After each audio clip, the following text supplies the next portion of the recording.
যে ভিডিও ক্যাপশনটি দেখতে পাচ্ছেন এটি কোনো বিজেপি শাসিত রাজ্যের ভিডিও ক্যাপশন নয়, এটি আমাদের ওয়েস্ট বেঙ্গলের ভিডিও। এই ভিডিও সম্পর্কে আমার বিস্তারিত বলার কোনো প্রয়োজন আমি মনে করছি না। এই ভাইরাল ভিডিও সম্পর্কে আমরা সকলেই অবগত, আমরা সকলেই জানি একজন বয়োজ্যেষ্ঠ ব্যক্তিকে কিভাবে হেনস্থা করা হচ্ছে আমরা সকলেই দেখেছি।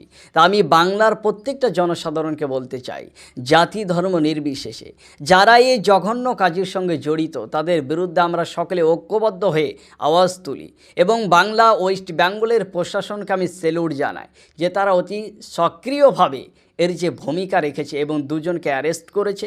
আমরা মনে করছি অতি শীঘ্রই এই কাজের সঙ্গে যারা জড়িত রয়েছে অতি শীঘ্রই তাদেরকে আইনের নাগালে নিয়ে আসবে বাংলার প্রশাসন। আজকে যে অ্যারেস্ট হয়েছে একজন আনিশ ভট্টাচার্য আছে,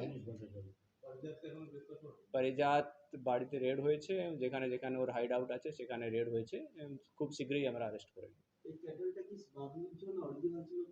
ওরা কৃষি কাজের জন্য ওদের কাছে যে কাগজ ছিল ওটা নিয়ে নিজে যায়।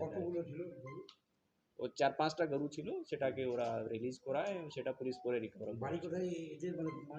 যারা ভিকটিম ফ্যামিলি আছে তাদের বাড়ি এনটিএস থানার অন্তর্গত জেমো পঞ্চায়েতে আছে এবং তাদেরকেও আমরা অ্যাসিওর করতে চাই যে এই কেসে যারা যারা ইনভলভ আছে সবাইকে আমরা স্ট্রং অ্যাকশন নিয়ে অ্যারেস্ট করব।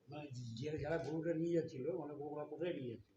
নিজের কৃষি কাজের জন্য জামুয়া জাম্মু এনটিএস থানার জাম্মু এনডিপি জাম্মু